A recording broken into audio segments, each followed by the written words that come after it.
que presentan una visión alternativa de las noticias, de los hechos a nivel nacional e internacional y desde luego cultural. Queremos decirle a ustedes que estamos con el proceso de paz, apoyamos el proceso de paz como única alternativa que se le puede ofrecer a las futuras generaciones en Colombia. Por eso invitamos a todos los ciudadanos y ciudadanas a participar de manera consecuente en el próximo evento electoral para elegir un gobierno que realmente tenga una concepción social y no esa visión hereditaria del poder que se ha impuesto en Colombia de manera corrupta y perversa, de que un nieto de expresidente pretende entregarle a otro nieto de expresidente el poder y sobre todo un grupo político que quiere hegemonizar desde una concepción de la extrema derecha neofascista la política colombiana e imponer una visión retardataria de lo que debe ser la democracia real en Colombia. Bien, queremos decirle que rechazamos enérgicamente la agresión de que fue víctima el profesor Miguel Fernández de una institución importante de Cali, el Colegio Politécnico. Fue agredido por un padre de familia cuando le informó que su hijo había perdido el año lectivo. También expresamos nuestra solidaridad al colega Vladimir Largacha. Se encuentra con quebrantos de salud, fue hospitalizado, pero esperamos que pronto esté con nosotros. Queremos rendirle también homenaje a los creadores y editores de la revista El Clavo. En esta última edición le rinde un homenaje a mujeres que están representadas en los billetes de 10.000, no sé si la tasaron con el mismo valor, pero igualmente son muy importantes. Débora Arango, Policarpa Salabarrieta, una mujer en Vera, y Virginia Gutiérrez, quienes han aportado no solo a la historia, sino también al arte y la ciencia a nivel nacional. Por eso queremos que se aproxima la fecha del Día de la Mujer, rendirle desde ya un homenaje y haremos una programación especial para ellas. Tenemos Virginia Gutiérrez de Pineda, una importantísima investigadora, autora de aproximadamente 12 libros, otros trabajos sobre temas relacionados con la estructura de la familia en Colombia desde el punto de vista antropológico, desde el punto de vista sociológico y desafortunadamente conocida por las élites científicas. Por eso felicitamos a estos jóvenes que producen esta importante revista, El Clavo, con el humor, la ironía, pero con la profundidad que deben ser tratados los diferentes temas. Pues bien, queremos decirle que estuvo de visita en Cali la candidata por la lista decente, Aida Abella. Como sabemos, es la directora del partido Unión Patriótica y fue muy bien recibida, estuvo en las universidades, en diferentes sitios de la ciudad y esperamos que pueda salir elegida ella en el próximo evento electoral.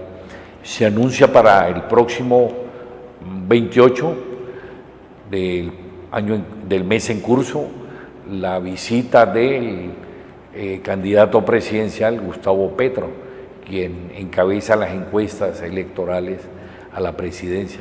Para ellos bienvenidos y también queremos decirle a los diferentes candidatos que estamos desde el punto de vista periodístico abiertos a la difusión de ideas en la medida en que podamos construir y consolidar la paz como única opción que estructure y consolide la verdadera democracia en Colombia. Pues bien, vamos a iniciar nuestro contenido con la sección cultural y anunciamos desde ya un evento importantísimo que es la realización del FET Río, que tiene que ver con el homenaje a los 7 ríos de Cali.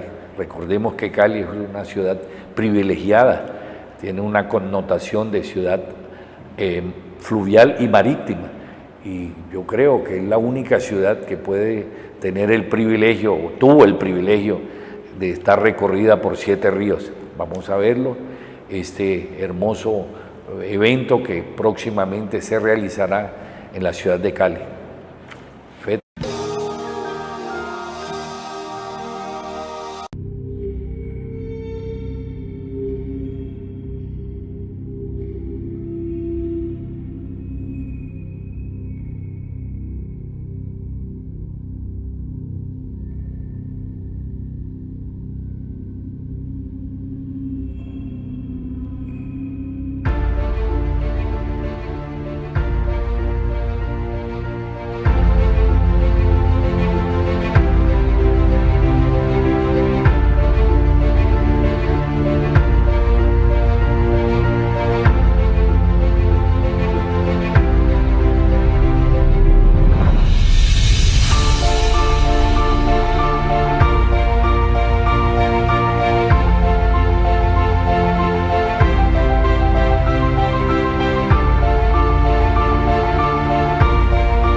Sí, a continuación vamos a ver la explicación académica de este importantísimo evento al cual debemos asistir y cuya sede principal será el orquideograma de la ciudad.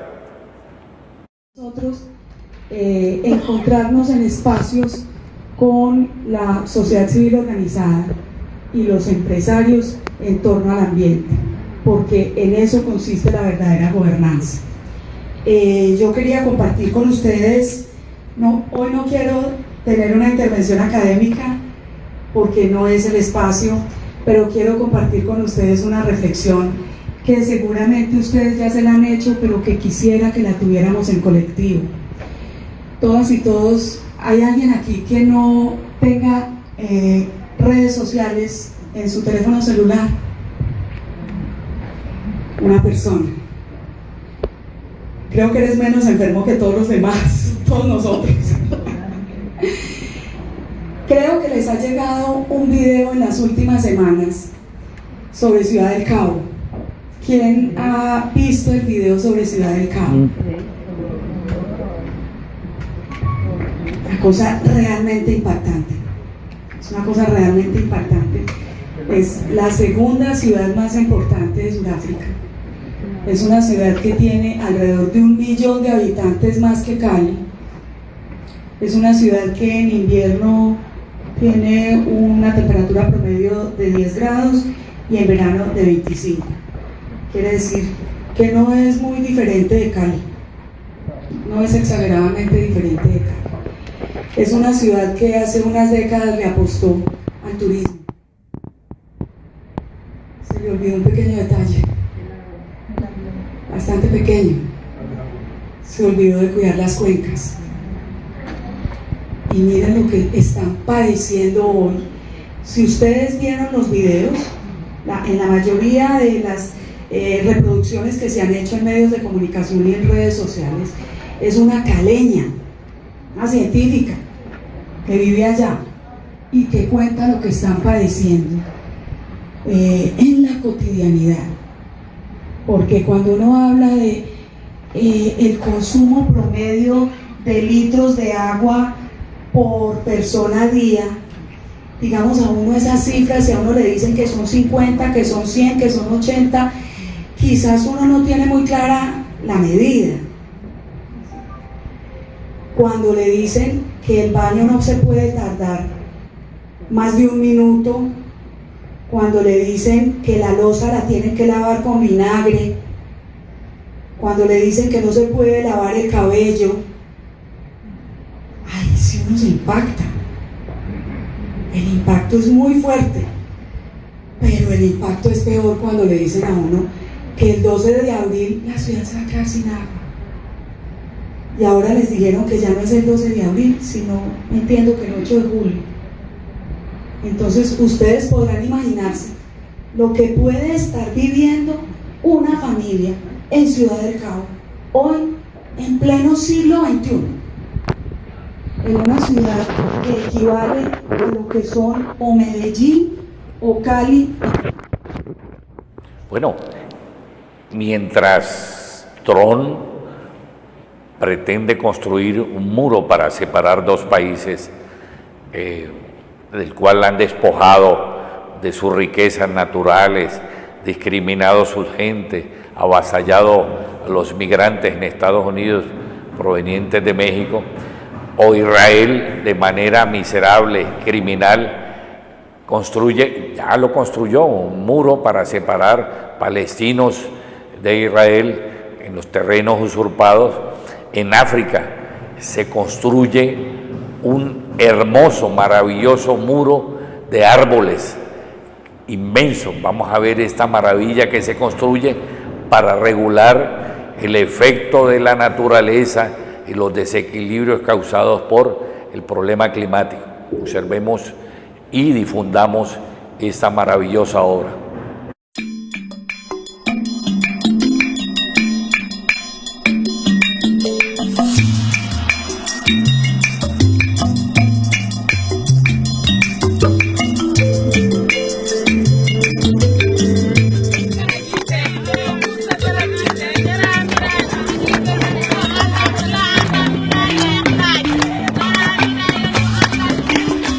bu noor bi demee doon ba noor bi tàng dëgg-dëgg ngelaw gi dafa daan fu suuf si da nga commencé gis suuf si muy am lu mel na yoon ñax bi jox ba jeex takk bu towee foofu du gaaw sax ñax njëriñ boobu de danaa la ci wax lu leer garab bi ñuy jëmbat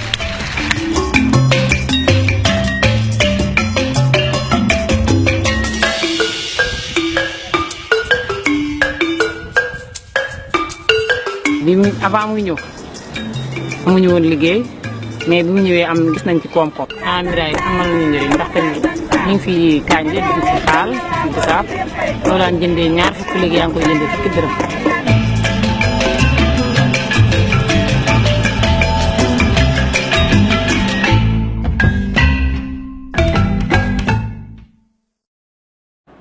Sí, desafortunadamente, mientras se realizan proyectos tan excelentes, maravillosos para el beneficio de la humanidad, en nuestro país, con la famosa locomotora minera, se desforesta, se acaba no solo con el suelo, sino con el subsuelo. Hay que ver todas las zonas aledañas al Cerrejón y las grandes explotaciones mineras, la deforestación es terrible. Y el pulmón de la humanidad, Amazonas, ya ha sido penetrado y empieza a ser deforestado a gran escala. Por eso llamamos la atención a todos los ciudadanos para que entiendan la realidad de lo que ocurre en Colombia con esa famosa, entre comillas, locomotora minera. ¿Beneficio de quién? De las grandes multinacionales, en detrimento de los habitantes y las regiones donde existen estas explotaciones. Pues bien, les recordamos que como programa de periodismo alternativo presentamos nuestra visión internacional.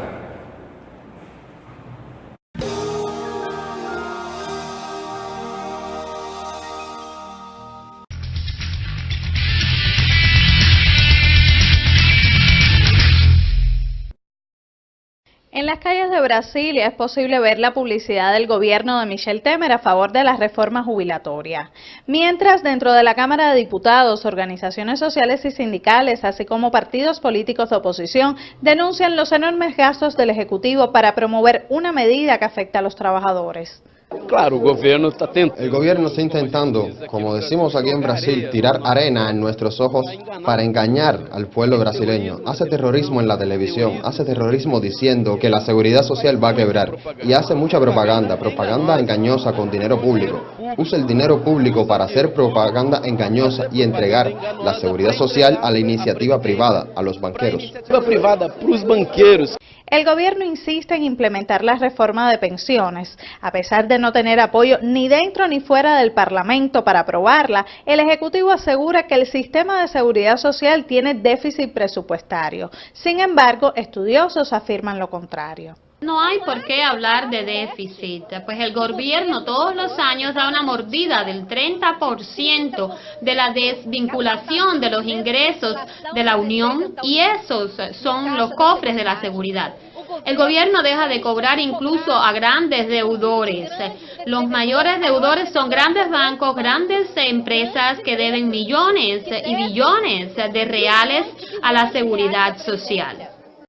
A partir del 19 de febrero, el Frente Brasil Popular y el Frente Pueblo Sin Miedo organizan una jornada nacional de lucha que se extenderá hasta el día 23. No solo protestan contra la reforma jubilatoria, sino que defienden el derecho del expresidente Luis Ignacio Lula da Silva a ser candidato a la presidencia.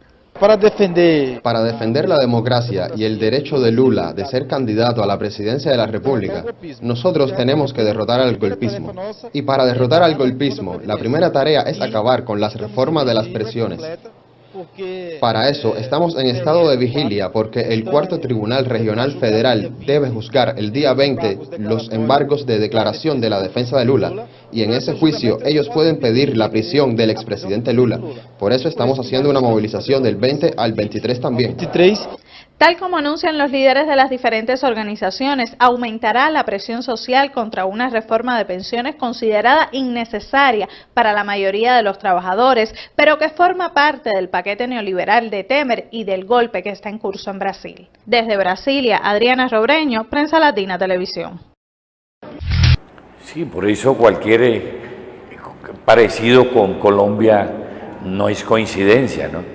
Proponen, por ejemplo, los candidatos del Centro Democrático y de Vargallera, que ahí coinciden en que el nivel de vida es joven hasta los 80 años. Con ese sofisma, ¿qué posibilidad de pensión va a tener un trabajador en Colombia? Pero bueno, también es noticia internacional que Colombia sea el segundo país en desigualdad social en América Latina, después de Haití. Veamos este importante informe. Ahora que pretenden aterrorizar a los electores con el cuento del castrochavismo. Veámoslo.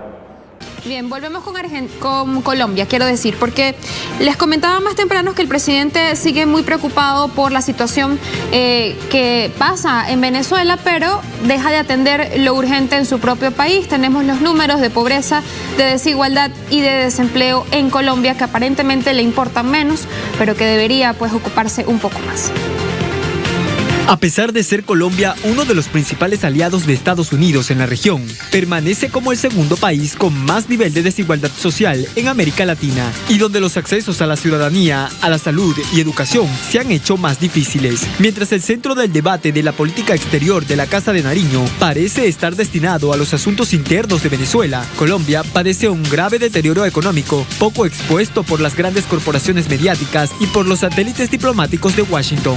La expulsión de indígenas y campesinos en el deterioro del país bajo amenazas ha provocado que el 1% de las familias ricas y empresas transnacionales se adueñen del 81% del territorio nacional. Una situación que parece lejos de solventar, teniendo en cuenta el incumplimiento del 82% de los acuerdos de paz según la Comisión Internacional de Verificación de los Derechos Humanos. Asimismo, desde el año 2002 se elevó el otorgamiento de títulos mineros y de hidrocarburos en 4.9 millones de hectáreas a cambio de favores a funcionarios estatales. Por otra parte, el Fondo de Naciones Unidas para la Educación y la Infancia indicó que 1 de cada 10 niños sufre desnutrición crónica en Colombia. Y de acuerdo al Instituto Nacional de Salud, cada semana mueren al menos 5 menores de edad por desnutrición.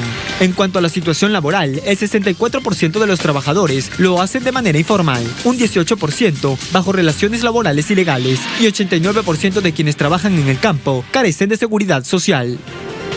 Pero también adivinar lo ilógico es noticia internacional. Observemos.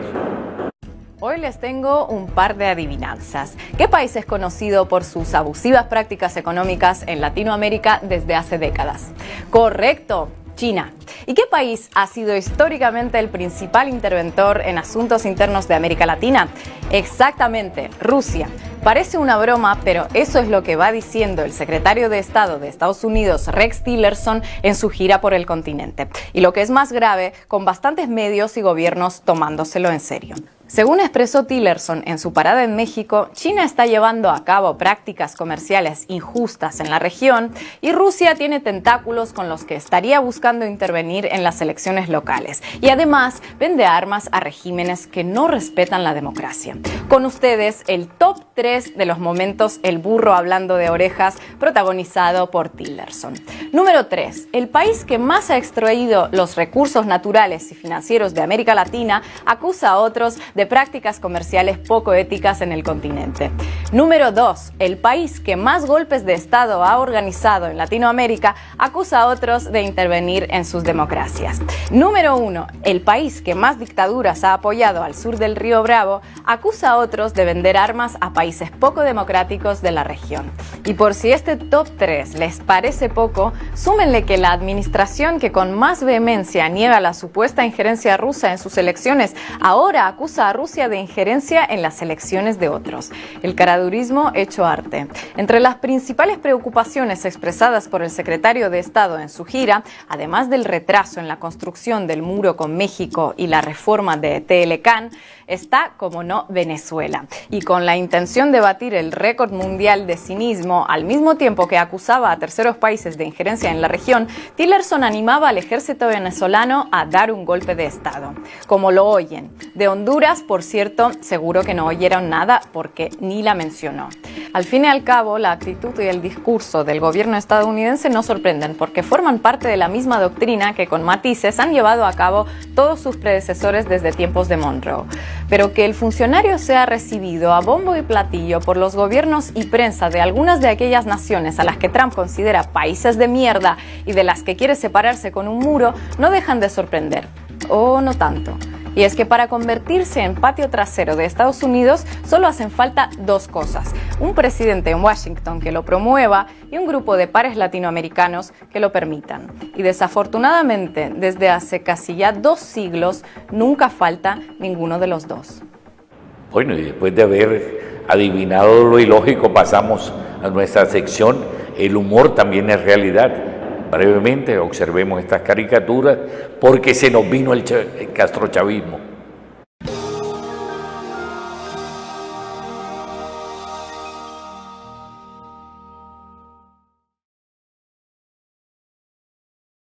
Personaje sindicado de sinnúmero de delitos y la toga, el cartel de la toga sigue guardando la impunidad.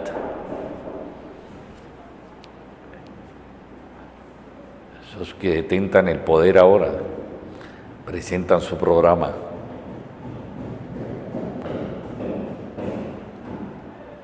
Y la discusión en Bogotá en relación a la basura.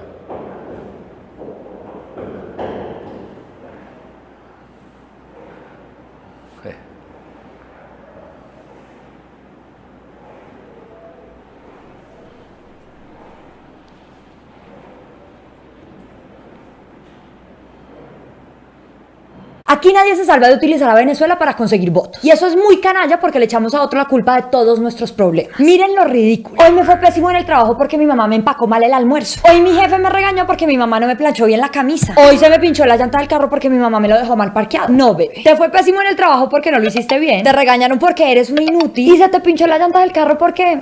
así es la vida. Tu mamá no tiene nada que ver. Así de idiotas se oyen los políticos colombianos cuando hablan de Venezuela y del castrochavismo. Y para la muestra, varios botones. Si gana la izquierda, será el punto final de la democracia y estaremos ingresando a una circunstancia similar o peor que la de Venezuela. Pero le está abriendo a Colombia un peligroso camino de llegar al castrochavismo. Es que Colombia abra el camino de convertirse en una segunda Venezuela. Para que no sea otra Venezuela, hay que votar por el joven Iván Duque. Yo digo, también Venezuela pensó que nunca le podía pasar lo que le pasó a los cubanos. La propuesta de la izquierda radical en Colombia es un camino cierto para recorrer el camino que se está viviendo en Venezuela. Así sabe el oportunismo político a 3 meses de las elecciones presidenciales. Pero ¿de dónde nos viene ese miedo tan terrible? Una breve clasecilla de historia. La palabra castrochavismo no es un concepto teórico ni nada, es una cuña de campaña política que proviene de la unión de 2 sustantivos ya muertos, Fidel Castro y Hugo Chávez, los 2 cocos del comunismo de este lado del charco, que fue el fantasma que aterró al mundo entero en la Guerra Fría. Miren, después de que se acabó la Segunda Guerra Mundial, el mundo estaba dividido entre los soviéticos, que eran comunistas,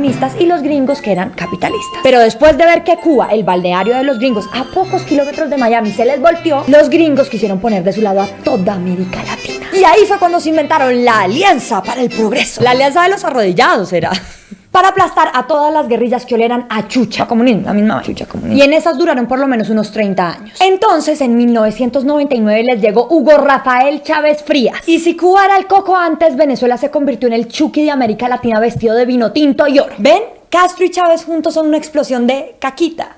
Expropiaciones, pobreza, hambre, estantes vacíos, represión. El castrochavismo es el hijo más drogadicto de todos los drogadictos de las familias más drogadictas del mundo. Lo peor de lo peor. Es verdad que Castro y Chávez gobernaron a las patadas e hicieron tremendos desastres. Imposible negar. Pero es muy poco probable que sus políticas aterricen aquí porque Colombia siempre ha sido muy conservadora en manejar su economía y sus recursos. Porque tenemos instituciones más fuertes que paran a cualquiera con ansias de caudillo. Si no, recuerden a Uribe cuando no lo dejaron reelegirse por segunda vez. Porque aquí la propiedad privada es más sagrada que la Virgen María, y eso es decir mucho, porque aunque el acuerdo de paz se haya firmado con una guerrilla comunista, eso no quiere decir que les vayamos a entregar el poder para que ellos hagan lo que quieran, porque aquí mal que bien hay un Congreso con oposición, por la división de poderes que aquí todavía existe, y por una razón bien simple, porque los procesos sociales y políticos de cada país son distintos. Una cosa es una cosa, otra cosa es otra cosa, básico. Pero aquí el castrochavismo sirve así sea irreal. El castrochavismo es una exageración hecha a la medida de los políticos para que la gente tenga miedo y a la hora de votar los elijan a ellos, a los que nos van a salvar de este enemigo tan horrible, de esta catástrofe. Que vaya.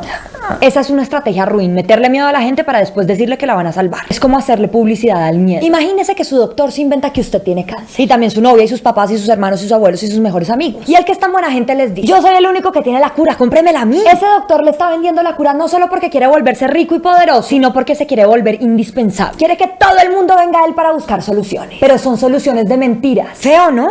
¿No les parece que es un engaño perverso, que es caer muy bajo? Eso es el castrochavismo. Una enfermedad cuyos efectos se exageran para que vengan doctores con curas falsas. Por eso el doctor Vargas Lleras, el doctor Uribe, la doctora Marta Lucía Ramírez, el doctor Ordóñez son una farsa. Son unos oportunistas. Decir que el castrochavismo nos va a invadir y que vamos a sufrir es reduccionista, tonto y confunde a la gente. La estrategia es celebrar los fracasos de Venezuela para tapar los nuestros. Ya va siendo hora, candidatos, de que ustedes pongan el ojo donde tienen que poner. ¿O acaso aquí no hay hambre? No hay abusos de la fuerza pública. No hay asesinatos contra líderes sociales. No hay pobreza. No hay cientos de miles de migrantes venezolanos que entran al país buscando un hogar porque justamente fueron desplazados por una dictadura de mierda. Esa que Petro todavía no ha sido capaz de llamar dictadura. Y de echarle en cara sus abusos y desmanes. ¿Por qué más bien, candidatos, no se cranean una política para acoger a todos esos migrantes? Una política de verdad, no palabritas por ahí sueltas. Acordémonos que en las épocas más calientes de nuestro conflicto, cerca de 5 millones de colombianos cruzaron la frontera. Quieranlo o no, Venezuela nos acogió. Y había campos de refugiados colombianos en Maracaibo, en San Cristóbal, en San Antonio. Pero el cuentico del castrochavismo lo único que hace es enemistarnos y ponernos paranoicos. Lo mismo que han hecho estos candidatos toda la vida, armando enemigos por donde usted se imagina. Que el comunismo, que el narcotráfico, que Pablo Escobar, que las FARC, que la derecha internacional imperialista, y así hasta el infinito. Ya. Y ahora lo que faltaba, Venezuela. Tan lindos nosotros creando un país a punta de enemigos inventados. Deberíamos reemplazar el primer artículo de la Constitución con: Colombia es un estado social de derecha, organizado bajo un enemigo común que enfrentarán todas sus entidades territoriales. Y que por ahora se llama Venezuela. No se dejen meter cuento. Colombia no se va a convertir en Venezuela. Colombia está condenada a ser Colombia. Durante todo este año la Fundación Open Society nos apoyará en la producción de una serie de capítulos dedicados a las elecciones en América Latina, migración, política colombiana y la situación de derechos humanos en todo el continente. Este es el capítulo que inaugura toda esa serie. Si vieron que la Corte Suprema de Justicia pidió que investigaran a Uribe por supuesta manipulación de testigos, ¿y él con qué salió? Con que me están persiguiendo, me están chuzando, pobrecito yo. E Iván Duque, que parecería ser el más sensato de ese partido, sale con que el gobierno y las FARC acordaron encarcelar a El Salvador. ¿Qué tal el video que se hizo? Eso, sigan haciéndole el quite a las investigaciones sin encararlas. Sigan haciéndose los bobos. El que nada debe, nada teme.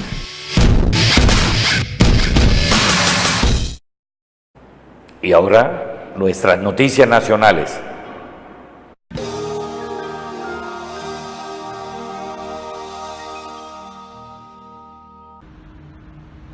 Bueno, este saludo va para todos los compañeros pensionados y jubilados del departamento de Nariño, pero también para todos los pensionados y jubilados de Colombia. Hoy estoy supremamente feliz. Ayer el Procurador General emitió un concepto favorable a nuestro proyecto que reduce el aporte en salud, lo que pagan los pensionados, del 12 al 4%. Dijo que nuestros argumentos son absolutamente válidos. ¿Por qué? Primero, porque el Congreso sí tenía competencia para reducir ese parafiscal que estaba agravando la condición de vida de los pensionados. Pero también dijo que el procedimiento que se ha agotado en el Congreso fue un procedimiento conforme a la Constitución y a la Ley Quinta. Así que nos da la razón y además le pide a la Corte Constitucional que declare exequible este proyecto de ley que beneficia a los pensionados. Pero además dice lo que nosotros también afirmamos, y es que los pensionados son personas de especial protección y que el mínimo vital y sus derechos tienen que ser garantizados, y el Congreso sí podía tomar estas decisiones. Así que, compañeros, estamos en un mejor momento. Vamos muy bien con nuestro proyecto. Ese concepto de la Procuraduría me alegra mucho, nos sirve mucho, y lo que tenemos que hacer primero es orar, pero también enviarle cartas a la Corte Constitucional para que emita rápidamente esta ley y podamos pues beneficiar a 1.600.000 pensionados, a sus familias y también a los trabajadores. Así que, compañeros de Nariño, excúsenme que no pueda acompañarlos estos días, pero con toda seguridad vamos a estar en el mes de abril por allá. Pero veamos cuál es la realidad de los medios de comunicación o desinformación en Colombia. ¿De quién son los medios de comunicación en Colombia? Hemos escuchado que los medios de comunicación son los que colocan a los presidentes y congresistas, que son manipulados por los intereses económicos. También se escucha que los medios de comunicación son cómplices de encubrir grandes escándalos de corrupción y, más grave aún, de minimizar y desdibujar la imagen de verdaderos líderes sociales. Este poder mediático o cuarto poder tiene otro poder mucho más grande detrás de él. Estos poderes tienen nombre propio y hoy, en este video, lo vamos a saber. En Colombia, una de las principales familias dueñas de medios de comunicación es la familia López Caballero. Felipe López Caballero, que representa a Publicaciones Semana, es hijo y nieto de dos presidentes del país, Alfonso López Pumarejo y Alfonso López Michelsen. Es dueño de las revistas Semana, Revista Dinero, Revista Soho, Revista Fucsia, Revista Jet Set y Revista Arcadia. La familia Santo Domingo, Grupo Empresarial Santo Domingo, en cabeza de Julio Mario Santo Domingo, son dueños del canal Caracol, El Espectador, Blue Radio y Promos. La familia Santo Domingo controla las empresas de Cine Colombia, Gases del Caribe, Stock Models y los almacenes de UNO. Carlos Ardila Lule es dueño de RCN Radio y RCN Televisión, NTN 24 y Win Sport, entre otros, sumando más 50 medios de comunicación. Cabe resaltar que la cadena RCN Radio cubre más del 80% del territorio nacional con más de 160 emisoras. Carlos Ardila Lule es dueño de más de 30 empresas de distintos sectores, en donde se destaca Postobón, Incauca, Los Coches y Cinépolis. Uno de los principales dueños de medios de comunicación es el señor Luis Carlos Sarmiento Angulo. Sarmiento Angulo es dueño de El Tiempo, Portafolio, Llano 7 Días, Boyacá 7 Días, ADN, Revista Don Juan, Lecturas Dominicales, Revista Carrusel, Motor, Elenco, Bocas, Revista Aló, City Televisión y Canal El Tiempo. Agrupa empresas e inversiones en distintos sectores de la economía: financiero, agroindustria, energía y gas, infraestructura, hotelería, minería e industria, construcción e inmobiliario. Dueño del Grupo Aval, en donde están los bancos de Bogotá, de Occidente, Popular y Avevillas. Además controla el negocio de la banca de inversión mediante Corpi Colombiana, y el negocio de pensiones y cesantías a través de Porvenir. Como podemos ver, hay una relación directa entre poder económico y medios de comunicación. Esto no sería problema si la relación no se extendiera al poder político. Pero lo terrible de todo esto es que entre más dinero tenga un grupo, más medios de comunicación tendrán y como consecuencia más poder en las decisiones políticas del país. En resumen, los más ricos del mundo no solo controlan lo que compramos en sus empresas, también nos venden el estilo de vida, la visión de mundo y casi todos los pensamientos que nosotros creemos propios. No somos más que zombies, marionetas manipuladas por el poder, detrás del poder, el poder del dinero. Despertemos. Si te gustó este video, suscríbete. Y a propósito de la imputación que le hace la Corte con objetividad a Uribe, vamos a ver algunas de sus actuaciones. Internacional de las grandes mineras, Europa no hace esa vaina. ¿Por qué nosotros sí tenemos que hacer eso? Eso no lo hizo el gobierno nuestro.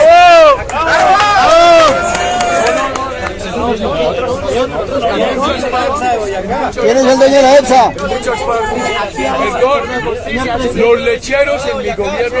Los lecheros son los más vaciados. En su gobierno. No venga aquí a mentir. Voy a sacar el listado.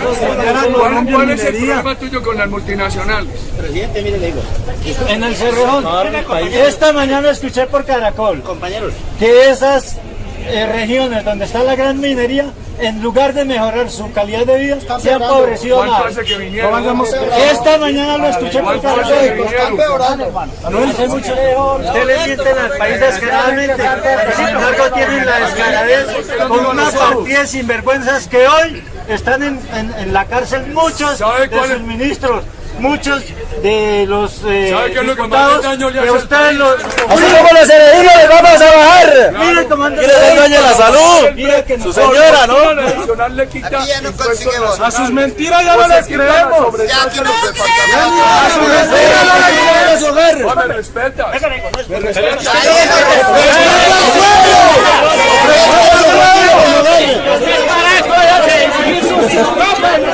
Boyacá no lo quiere, no es Carlos. ¡Queremos una vida digna! ¡Arriba el Maraco!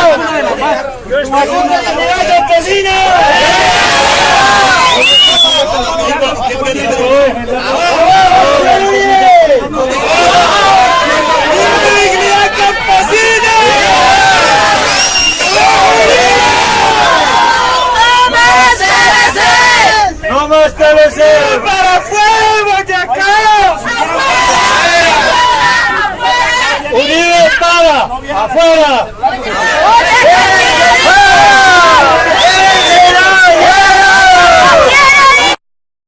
Sí, como lo rechazan en diferentes partes y sobre todo en el departamento de Boyacá al senador Uribe, ¿no? Y sus propuestas del Centro Democrático, a diferencia de lo que hacen con el partido de las FARC, ¿no? Con hechos violentos, acá hay argumentos. Veamos entonces otras actuaciones y cómo personas allegadas lo señalan de conductas que son realmente dolosas.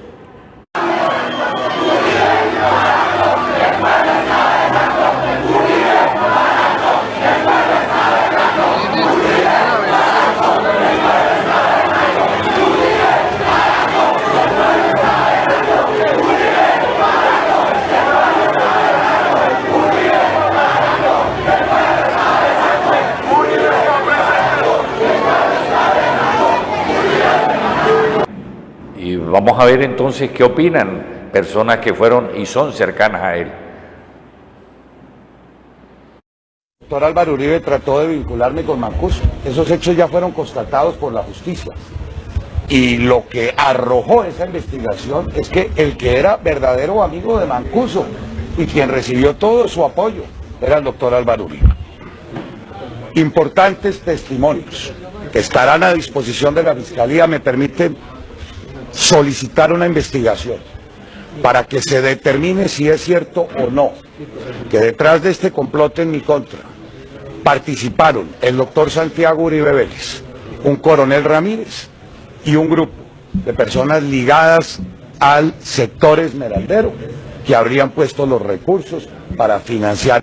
A Vargas Lleras le archivaron muy rapidito el caso de sus vínculos con el paramilitarismo en Córdoba. Y a Vargas Lleras tampoco lo han investigado. por intrigar en la elección del fiscal general de la Nación. ¿Uribe está vinculado con paramilitares? Yo lo he denunciado, es que yo fui de los primeros que dije, y tanto que Uribe, cuando fue el señor Vascuso al Congreso, dijo que 60% del Congreso estaba comprado por los paramilitares. 2. El portal Las Dos Orillas ha recordado algunas frases del expresidente Pastrana para referirse al expresidente Uribe hace unos años. Yo fui elegido para la paz y Uribe para la guerra. A mí explíquenme cómo Uribe se sentó con el narcotráfico, con el cartel de Medellín y con los paramilitares y no le da la oportunidad a Santos de hacer un proceso con la guerrilla. Uribe es el único colombiano que nunca le dio a Colombia la posibilidad de paz. Y esta otra, ¿cómo puedo estar yo cercano a un movimiento que en su lista está el primo hermano de mi secuestrador y su apoderado? Es un imposible. ¿Y qué tal lo que, según Las Dos Orillas, dijo Uribe contra Pastrana? La blandura, la debilidad del Estado, el leguleyismo, la oratoria tanto tiempo dedicada a apaciguar a los violentos. Mientras se les apaciguaba, ellos mutilaban a nuestros héroes. Y todas las cosas que dijo contra el Caguán de Pastrana, que entre otras cosas, impulsaron su elección. Hoy están unidos y lanzarán candidato conjunto. La vida te da sorpresas, sorpresas te da la vida. Y veamos uno de los amigos cercanos al Centro Democrático, se refiere a su pasado. Con respecto al expresidente Álvaro Uribe, ¿el aeropuerto que había en la Hacienda Nápoles era autorizado o era ilegal? Él, cuando era director de la Aerocivil, él autoriza la pista de la Hacienda Nápoles. Pavimentada, se ve perfectamente desde un vuelo. El satélite de los americanos, me imagino que para esa época la tenía fotografiada.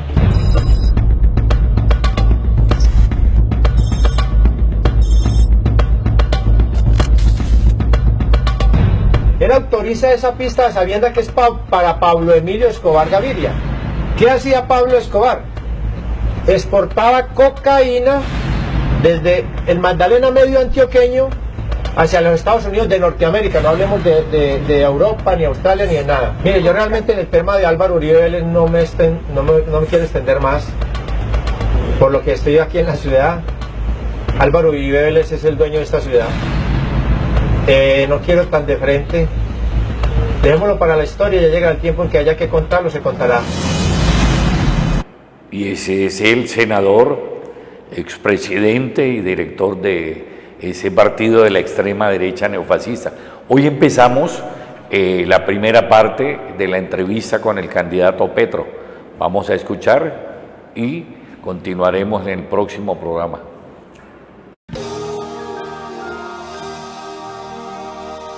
Buenos días y buenas noches.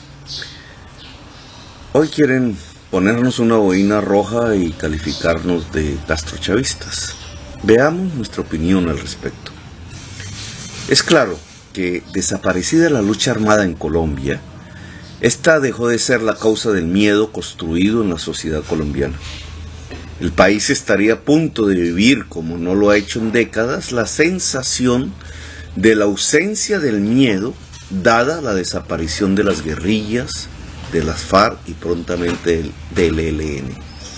La sociedad sin miedo es la posibilidad concreta e inmediata de la sociedad democrática. El miedo ha sido el instrumento fundamental con el que una casta política hereditaria ha podido gobernar sobre una mayoría de la población, a la que ha excluido de las decisiones fundamentales y de la producción y el reparto de la riqueza. Esa casta política se ha hundido hoy en una corrupción sin límites y ha llegado a niveles de incapacidad extremos para solucionar los problemas fundamentales que aquejan nuestra sociedad. Desde el pasado, el miedo ha sido el instrumento de la dominación. Con el miedo buscaron quitarle las mayorías a Gaitán, tildándolo de comunista, y al final lo asesinaron cuando él logró, a pesar de las masacres desatadas, la movilización nacional de las mayorías desposeídas y las clases trabajadoras que representaba. Posteriormente, con el miedo desatado por el chulavismo, lograron paralizar la energía del pueblo gaitanista que buscaba las reformas democráticas prometidas desde el gobierno de Pumarejo. El país fue gobernado durante 12 años por los aliados de Hitler, Mussolini y Franco, sin siquiera un tribunal que condenara los crímenes cometidos, un verdadero genocidio. El miedo ha sido el instrumento de la dominación, de la subordinación de toda una sociedad a lo injusto, a la sinrazón, a la adoración irracional de la muerte misma, al matarse entre sí, a la corrupción. Tras el miedo nos han hecho odiar la paz, al otro diferente, a la diferencia, a la posibilidad del cambio, a quienes nada tienen y andan sin nada por las calles. El miedo produce la desconfianza al cambio y la aceptación pasiva de la ignominia. Así han podido impedir que se configure una mayoría democrática en Colombia. Han construido en la clase media el miedo al campesino y al joven de la barriada popular. Le tienen más miedo al de abajo, que ven como amenaza, que a los dueños de los bancos, que la dejan sin pensión, sin casa, sin trabajo. Con el miedo han impedido que los y las trabajadoras se organicen e incluso lleguen a odiar la organización. Con el miedo silenciaron al campesino y le quitaron su derecho de ciudadanía. Con el miedo desataron un genocidio político sin resistencia en el país. Ante la desaparición de las guerrillas y la lucha armada en Colombia, las castas políticas corruptas necesitan urgentemente una nueva razón para el miedo. De eso depende su continuidad en el poder. Con la ayuda de los medios de comunicación más importantes, cuyos propietarios también necesitan del miedo para vender más noticias, han encontrado la nueva bandera que aterroriza: el gobierno de Maduro, su política económica, o como la han denominado últimamente, el llamado castrochavismo, aún con Castro y Chávez ya muertos. La estrategia consiste en llenar la conciencia de la gente con imágenes de un gobierno vecino que permita el odio, la indignación generalizada, y logrado el efecto, los dueños de la estrategia proceden a señalar a todos los que plantean un cambio en Colombia como imitadores de ese modelo del gobierno vecino en Colombia. Así de nuevo surge el miedo, y lo usan para generar la desconfianza contra todos los que plantean el cambio.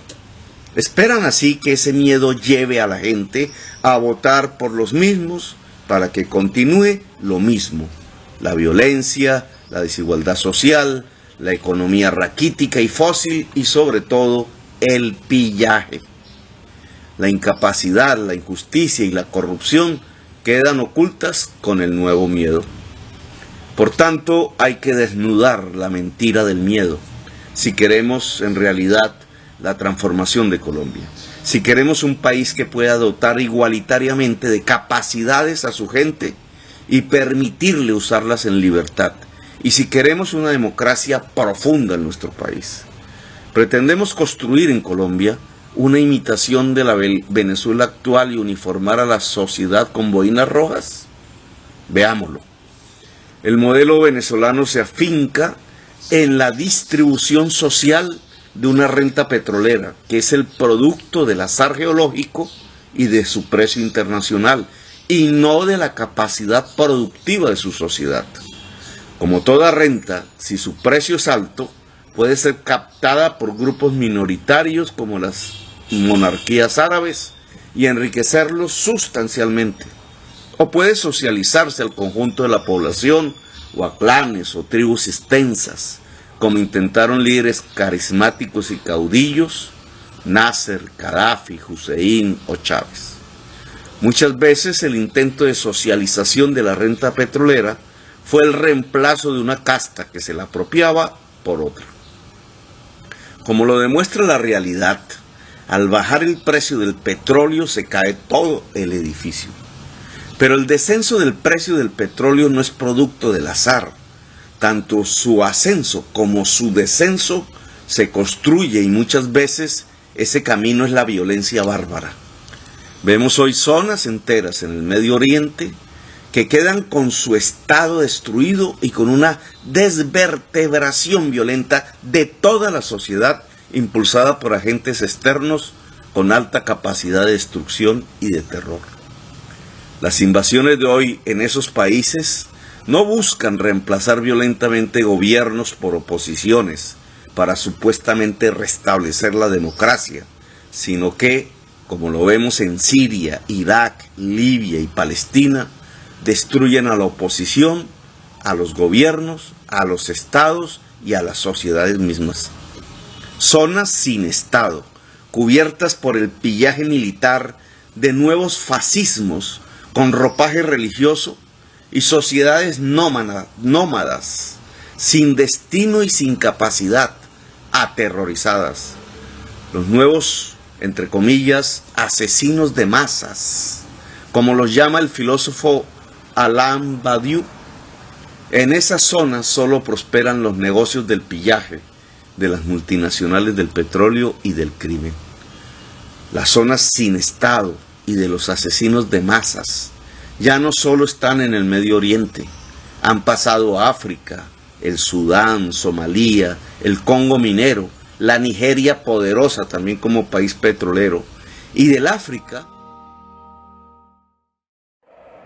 Bien, este es RP Comunicaciones con su programa institucional Decisiones. Es un programa de periodismo alternativo apoyado en cadenas como Prensa Latina, Telesur, canales comunales, canales veredales que presentan una información que los grandes medios ocultan. Estuvo con ustedes Rodolfo Poveda, los invitamos a que nos sintonicen cada fin de semana. Este programa se repite los domingos entre 5 y 6 de la tarde en el canal de Encali TV, Global Televisión, su canal 12, y agradecemos muchísimo a toda nuestra teleaudiencia que en diferentes partes del mundo reportan sintonía. Queremos invitarlo a que también en YouTube pueden encontrar el programa que semanalmente se presenta o directamente de www.canalccali.com. Hasta la próxima emisión. Gracias. Decisiones, Ave María, cada día, sí señor, alguien pierde, alguien gana, Ave María, oye capo,